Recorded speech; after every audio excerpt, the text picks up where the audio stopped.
Do you really need calcium and vitamin D? After 60? New research is raising questions. Open the medicine cabinet in many homes after 60, and you'll probably find something familiar. A bottle of vitamin D, maybe calcium, perhaps both. For years, many of us have associated these supplements with growing older. Calcium for stronger bones, vitamin D to help the body absorb calcium, and hopefully fewer fractures as the years go by. It sounds perfectly reasonable, but recent research is raising an interesting question. Do all healthy older adults actually benefit from routinely taking calcium and vitamin D supplements? The answer may be more complicated than many of us have been led to believe. A recent review looked at evidence from dozens of randomized clinical trials involving calcium and vitamin D supplementation. Researchers examined whether taking these supplements helped prevent falls and fractures in generally healthy older adults. The results were surprising. Routine supplementation did not consistently show the clear protection against falls and fractures that many people might expect. But before anyone reaches for their medicine cabinet, there's something very important to understand.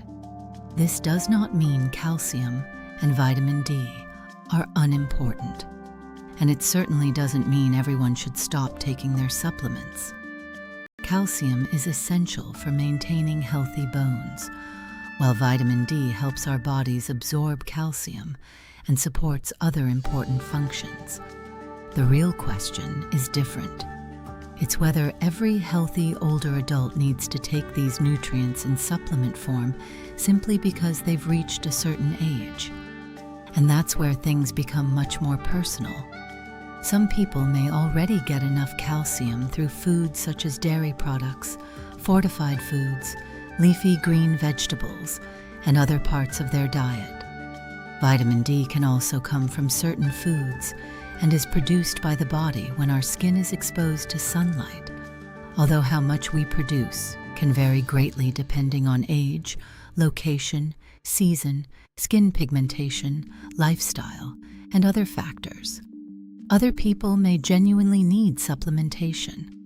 Someone with a diagnosed vitamin D deficiency may receive very different advice from someone whose levels are already adequate. A person with osteoporosis may also have different needs. Certain medications, medical conditions, dietary restrictions, or problems absorbing nutrients can change the picture again. That's why the newest research shouldn't be interpreted as saying supplements are useless. A better interpretation might be, one recommendation doesn't necessarily fit everyone, and perhaps that's one of the most important lessons we're learning about healthy aging. For many years, health advice was often presented as a simple checklist. Take this vitamin. Avoid that food. Do this exercise. But our bodies are more complicated than a checklist. What one person needs at 70 may be completely different from what another person needs at the same age. There is another reason this conversation matters. More isn't always better when it comes to supplements. Taking large amounts of a nutrient doesn't automatically create stronger bones or better health. Supplements can sometimes interact with medications, and excessive amounts of certain nutrients may create problems of their own. That's why it's worth knowing what you're taking, how much you're taking, and why you're taking it.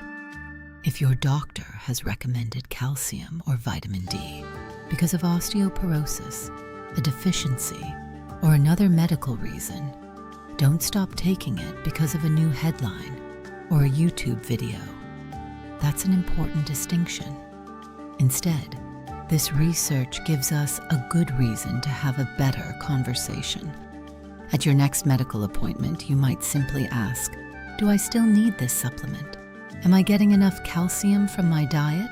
Do I need my vitamin D level checked? Those are simple questions, but they can lead to much more personalized decisions. And perhaps there's a bigger lesson hidden inside this story. Healthy aging isn't about collecting more bottles in the medicine cabinet. It's about understanding what our bodies actually need. Sometimes that may include a supplement. Sometimes it may mean improving our diet. Sometimes it may mean strength training, staying physically active, or working on balance to help protect against falls. And sometimes the best decision begins with simply asking a question. So today's gentle challenge is very simple. The next time you open your medicine cabinet, take a moment to look at the vitamins and supplements you take every day. Don't throw anything away. Don't change anything on your own. Just ask yourself one question. Do I know why I'm taking this? If the answer is no, perhaps that's a conversation worth having with your doctor or pharmacist. Because taking good care of ourselves after 60 isn't about following every new health trend. It's about making thoughtful choices based on what our own bodies actually need. Thank you for watching. If you currently take calcium or vitamin D, we'd be interested to hear what led you to start taking it. Was it recommended by your doctor, or was it simply something you decided to add over the years? Share your experience in the comments. And if you find these conversations useful, subscribe to Bright Golden Years for more practical and thoughtful videos about living well after 60. I'll see you in our next conversation.